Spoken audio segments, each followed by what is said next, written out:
Well, there are many places and events in this world that can leave a person speechless and with an amazing sense of awe.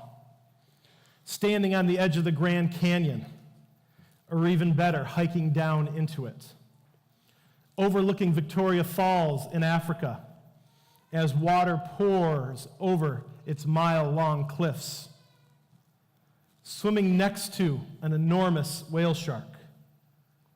Or for those of you here in St. Louis who don't get a chance to travel the world, how about a total solar eclipse?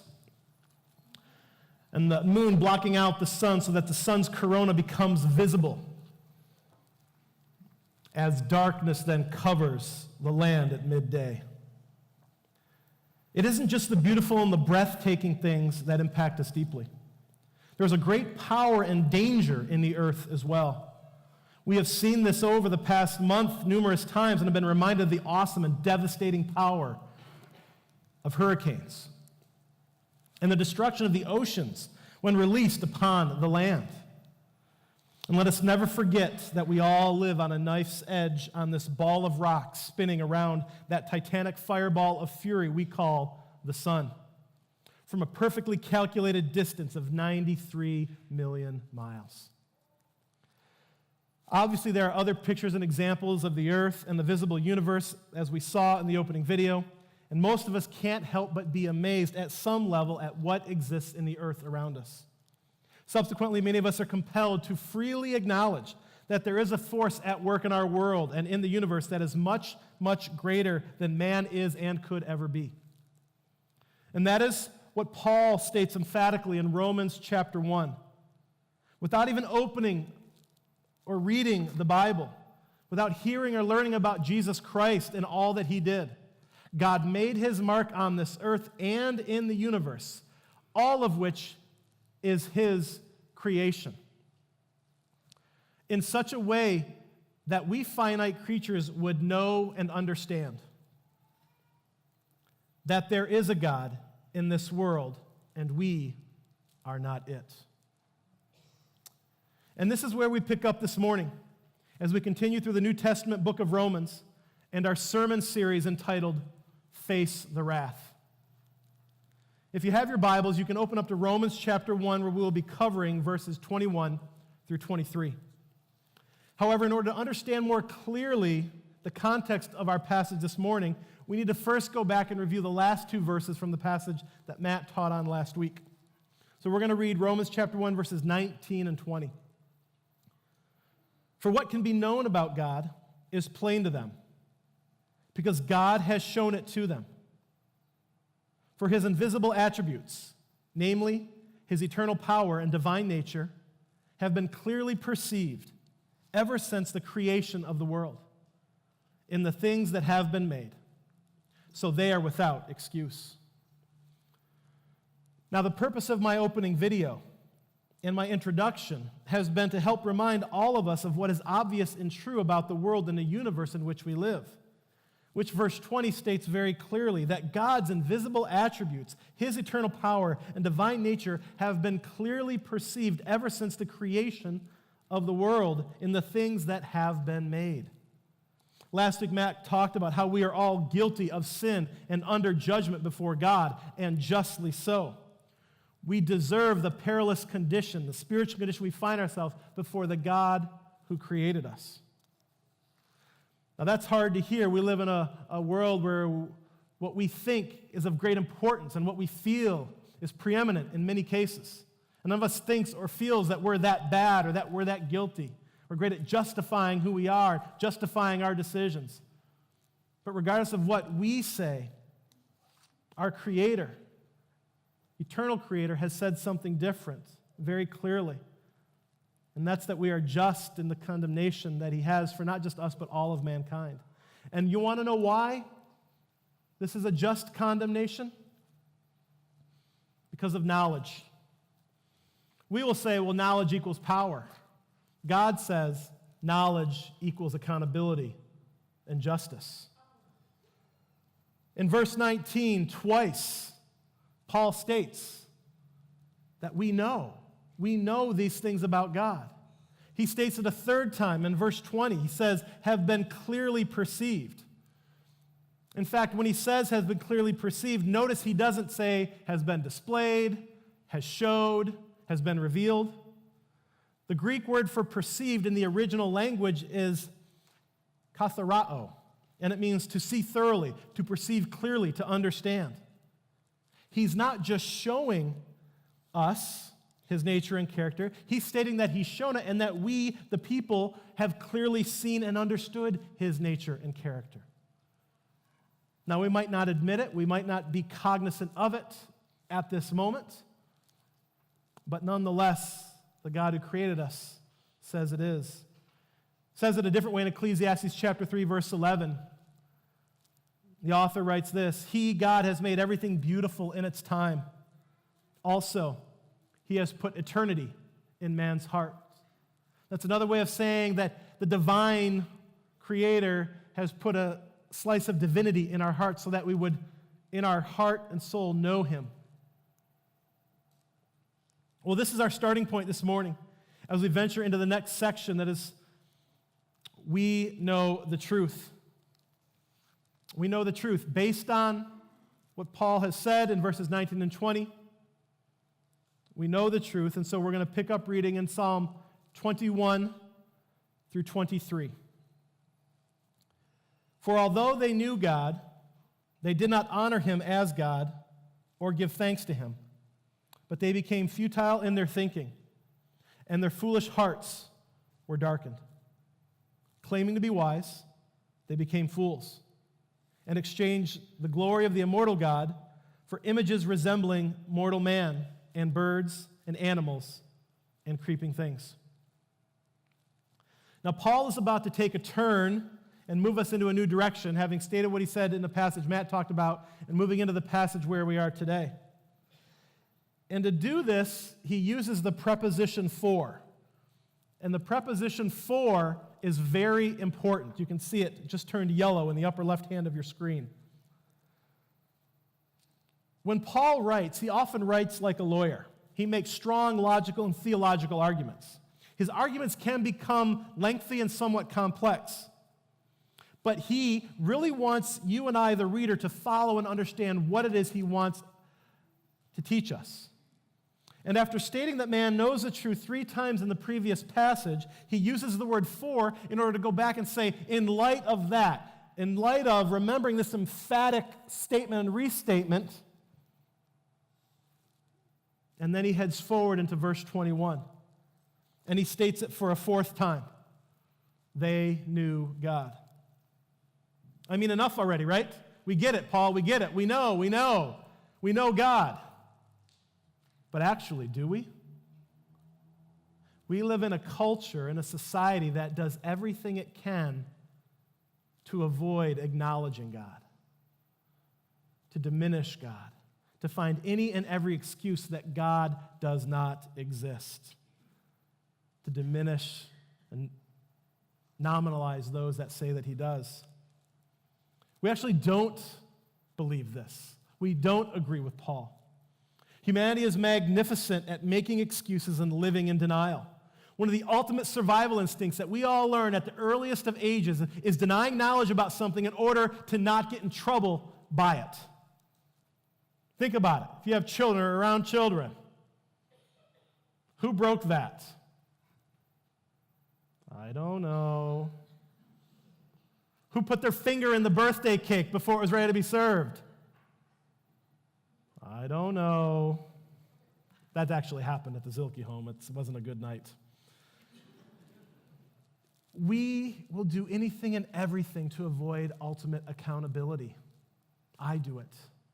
You do it. Humanity does it. That is why Paul reiterates this truth 3 times. But here is the turn. In verse 21, he uses the word although. For although they knew God, and then the turn, he states that they didn't do 2 things. They did not honor God, and they did not give thanks to Him. And let's discuss these for a moment. What does it mean to not honor God here? Well, it means to not glorify God. It means to not worship Him. It means to not give God the glory and recognition for which He is due. I mean, by the way, He's the Creator God. You and I were pretty important people. He created us. At the end of our life, we will cease to exist and we will stand before him. He is God. And having created us, even if we try to take the neutral thing, well, God, I don't really know if you exist, so I'm just going to take this kind of middle neutral ground. There is no neutral ground before a God who has created you and marked you with the divine. We are not as powerful and important and in charge as we think we are. Remember who we are, the billions of frail people living on a rock, spinning around the infernal sun at that perfect distance of 93 million miles. At any moment, we individually could cease, or the entire world could cease. And yet God keeps it all in balance and keeps it going. Jesus said this when he was in the desert during his fasting time and having to endure some hostility and temptations from Satan, from the devil. In response to one of the temptations, Jesus said in Luke 4:8, "It is written, you shall worship the Lord your God, and him only shall you serve." God alone is worthy.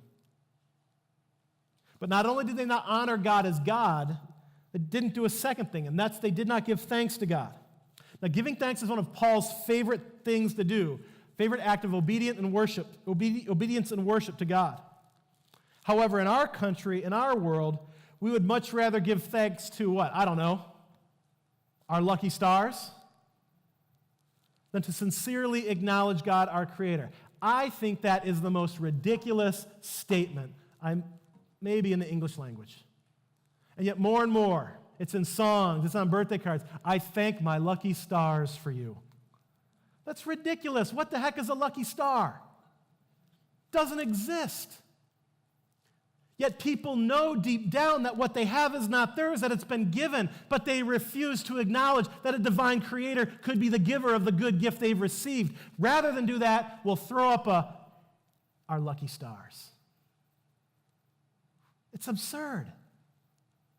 All they have to say is, thank God, but not the heart of man. Think about it. It is not in our DNA to pursue God. We have said we will not honor him. We have said we will not give thanks to him. In 1 Thessalonians 5:16-18, he commands us with regard to giving thanks. Rejoice always. Pray without ceasing. Give thanks in all circumstances, for this is the will of God in Christ Jesus for you. For this is the will of God in Christ Jesus to you, to be a person of thanksgiving. The absence of thanksgiving and the omission of gratitude, as harmless as it may seem to you and I, is of supreme importance to God. Because God knows that we humans are wired in such a way that if we are not actively being grateful and giving thanks to him, that other affections, other lovers, other foreign and false gods will infiltrate our hearts, our minds, and our souls. There is no neutral ground. There is no, I've pursued God as one, and I'm just going to hold fast. No, if we're not pursuing him, we're receding. Even those of us that have said we love and believe in and follow Jesus, if we're not pursuing him, we are fading and slipping away. It's the nature of sin. It's the nature of the world in which we live. So the absence of giving thanks itself is destructive. So having not done these two things then, after denying the knowledge of God and the two things we didn't do as a result of that, there are four consequences then Paul shares that are happening, are reality. The first is that they became futile in their thinking. The second, their foolish hearts were darkened. Third, they claimed to be wise. And fourthly, they became fools. Let's look at these a little more deeply. The first one, became futile in their thinking. Now, it is important for us to remember that nobody, no human being, ever comes to God on neutral ground. There is no objectivity before God. It is impossible. Because he is the creator and we are the creation, we are never able to approach God on the level of equality, and therefore we are never able to approach him objectively. He is always the one who thought of us, designed us, is sustaining our very existence. We cannot, nobody can, no matter how sincere and sweet they may say it, can truly be objective and neutral before God. Because neutrality before God is the same as rejection of God. He's the creator. This isn't a mental thing. The passage bears this out. When we say no to God, either by commission or by omission, we immediately place ourselves in opposition to God, even if we don't admit to it. Ephesians chapter 2, verse 3, a letter Paul wrote to the church at Ephesus around the same time says this, among whom we all once lived in the passions of our flesh. We all, he's speaking to the church, the believers, carrying out the desires of the body and the mind, and were by nature children of wrath. That means deserving of judgment, like the rest of mankind. We were there. This spiritual state, living apart from God, is sin, and with it comes the corruption of our whole being, including our minds. And we become futile in our thinking. And then he continues, then their foolish hearts were darkened. Just as the mind goes, so goes the heart. In fact, the Bible clearly states that when you and I say no to God, as much as we might think it's an evidence thing, as much as we might think it's an information thing, it's a logic thing, when anyone says no to God, it is not strictly a mental or logical decision. Psalm 14, verse 1 states this, the fool says in his heart, there is no God. They are corrupt. They do abominable deeds. There is none who does good. Now, if it seems like Paul is looking at this verse in Psalm 14:1 when he's writing his statement, he very well may be. He may be thinking of the psalmist and what he wrote when he's writing about the corruption of the heart and of the mind. Now, this does not mean that the pursuit of knowledge and answers to your and my big questions are a waste of time. Absolutely not. But in the pursuit of and finding the answers, or at least some of the answers, everyone who finds God encounters him in their heart, in their soul, in their inner being, not just in their mind. For those of you who pursued God and the truths, the big questions, when you found him, had he answered all of your questions? No. Maybe some, but there were still others. There still are others. We don't pursue God because he gives us all the answers. We pursue God because he changes our heart. Don't be deceived and don't let others be deceived. It's ultimately a decision of the heart. Hugh Hefner died this week. And I watched a lot of the media that surrounded his demise. Media outlets, a lot of the famous folks around Hollywood and people connected to the Playboy and his industry championed him as a forerunner and pioneer of free speech, someone who helped society break out of the prudish and puritanical ways of the 1940s and 50s. He normalized pornography and unleashed a great evil into our society, damaging millions and millions of people as a result, still damaging them to this day. The outcome of his works and endeavors.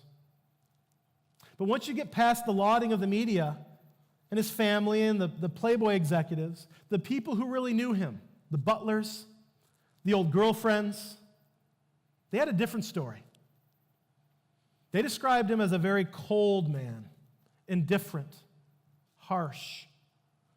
And as he got older, a couple people said he was very much a typical, quote-unquote, dirty old man. I think of him when I think of someone whose heart was darkened as they continually said no to God. I find no pleasure this morning in realizing that if his demise was the same as the life that he lived, that Hugh Hefner is suffering terribly in this moment. But it is a caution to us. Beware of that darkened heart and where it can lead. Thirdly, they claim to be wise. But to the person whose thinking is becoming futile and whose heart is becoming darkened, throwing off the shackles and the limitations of Almighty God, however we're doing it, for something that you and I can design an earthly deity or small g God, that's brilliant, that's creative, that's resourceful, that's liberating. And most of all, it keeps us in control. And that's the ultimate objective, right? We don't want to surrender control. We want control. We fashion these gods. We reject God so that we can maintain control. We can determine the standard of our lives. These affirm the fallacy that we are in fact wise because we are not. Rather, number 4, they became fools. You can see the dissension. We have the knowledge of God, but in that knowledge we did not honor God, nor did we give thanks to him. The dissent continues. And in that 4 things happen: futility of mind, darkening of heart, pride, and the belief that we were wise. In the ultimate destination, we became fools. The descending path is a path to utter foolishness. Now, foolishness is not something in the Bible that is in any way esteemed. We think about someone who's foolish. We think about the clown kid at school that makes me laugh, or the court jester, ha, ha, ha. The term fool is a biblical term that you and I do not want anything to do with. It is a very harsh term, but that is what God describes the destination on this path. Proverbs 1:7 says this: the fear of the Lord is the beginning of knowledge. Well, the opposite is also true. The rejection or the ambivalence of the Lord is the beginning and ultimately the destination of foolishness. They became fools. And in becoming fools, we get to the title of the message today. Something happened. It's what I'm calling the foolish exchange. Let's look at verse 23 of Romans chapter 1. And exchanged the glory of the immortal God for images resembling mortal man and birds and animals and creeping things. What's another name for this? Idolatry. Idol worship. Idolatry is worshiping anything other than the one true God. In Bible times, it would have been illustrated by people carving idols and images of false gods whom they thought controlled aspects of the world in their daily life. Fertility gods, rain gods, tribal gods, just to name a few. The Greeks had their gods, Zeus, Poseidon, Ares. The Romans had their gods, Mars, Apollo, Neptune. The Egyptians had their gods, Isis, Osiris, and Ra. By the way, they all had many, many more gods than just those. And every civilization, every people have their idols, their false gods, and the images that they make in order to worship them. Let's look back again at Romans 1:23, though, when we talk about this foolish exchange, because I want to look at it at a different translation. I want to look at the New American Standard Bible. Now, we've been reading out of the ESV, which is a very good English translation. If you're looking to buy a Bible, English Standard Version, New International Version, very good translations. But the New American Standard Bible is known for its more exact translation from the Greek. The problem with that is it's kind of wooden in English and it doesn't read as smoothly. That's the essence of translation, as accurate as we can be, yet readable and something that we can flow with. But the NASB gets a little bit more specific. And we'll read this translation. And exchange the glory of the incorruptible God for an image in the form of corruptible man and of birds and four-footed animals and crawling creatures.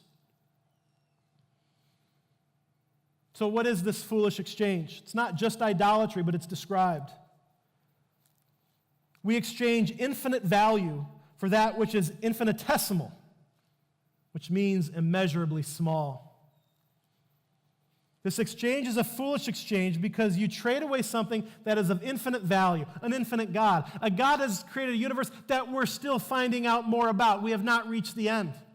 A God that has created things with such minute detail that with all of our microscopic ability into cells and atoms and the however small existence is, we still find more.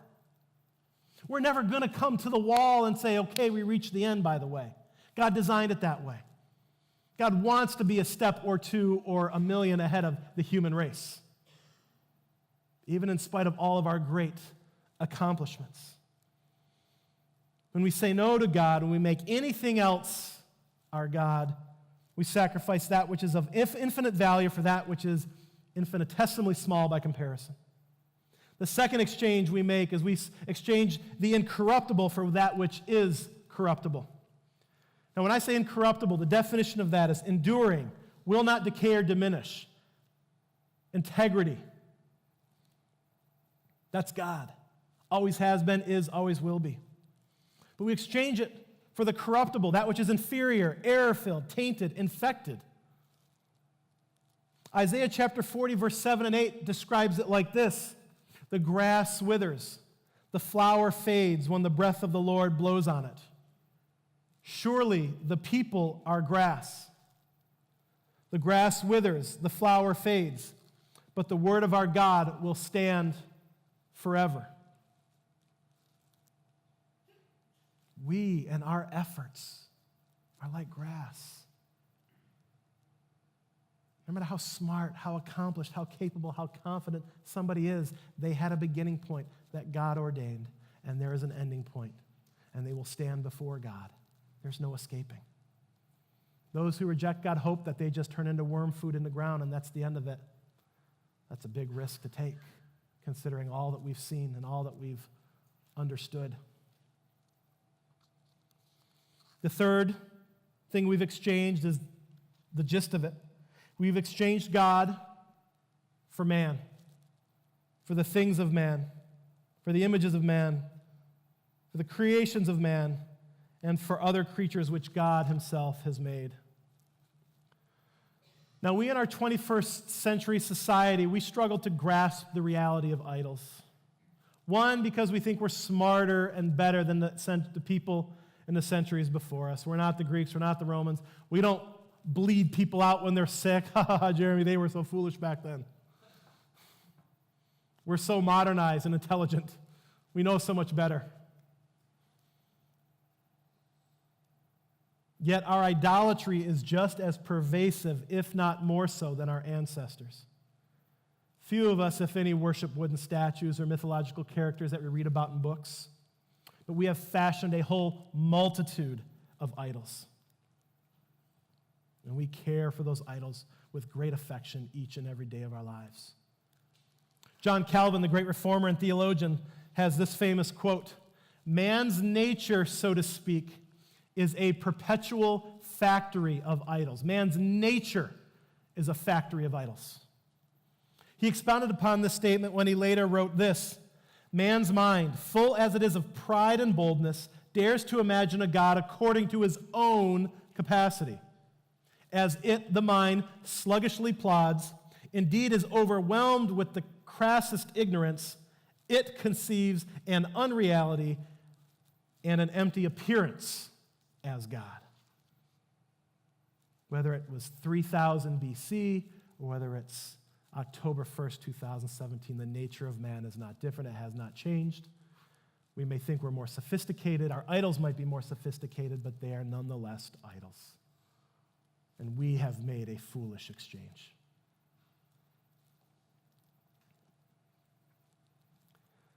So that's where we're at this morning. That's the question. What are your idols? What have you placed above God, in the place of God, in front of God? Sure, God might be there, but there might be, just like the moon eclipses the sun, there might be something in your life, though the sun is there, you've placed it, boom, and God is eclipsed in your life by the thing, whatever that thing might be. We're going to proceed from here with a time of prayer and reflection. Each month on the first Sunday of the month, we like to place a special emphasis on prayer here at Rooftop. And this morning, we're going to combine that with a response to the message and take some time to think and pray about what our idols might be. There's a half-sheet handout in your program that says, "Consider your idols." If you got a program when you came in, go ahead and pull that out.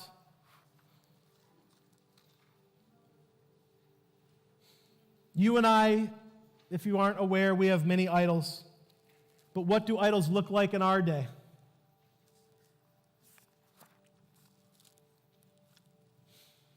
It could be our trust in technology, our faith in the internet. Some of us worship routinely at the altar of this thing. Every time someone sees us, our nose is in it, and we're giving homage to it. It has the central place in our life. Wealth, prosperity. It's the American dream, right? That's what we pursue foremost. If we're wealthy, we're happy, we have it all.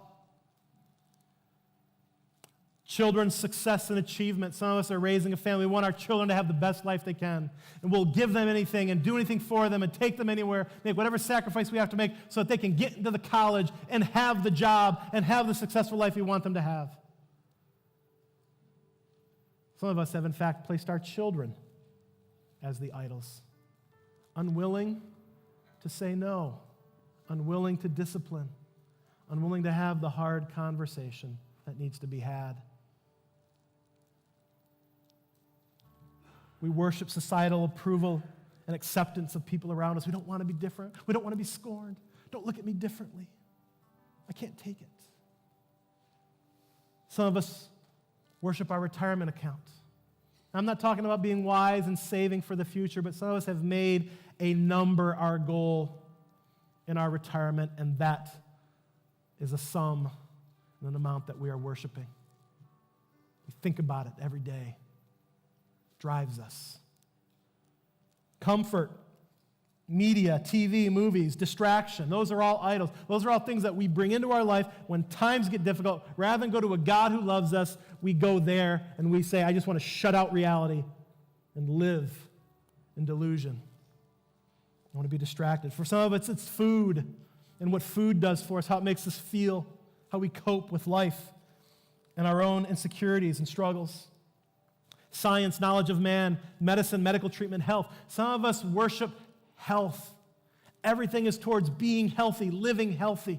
Time, resources, whatever it takes. Give me medicine. Give me this, give me that. I want to be healthy.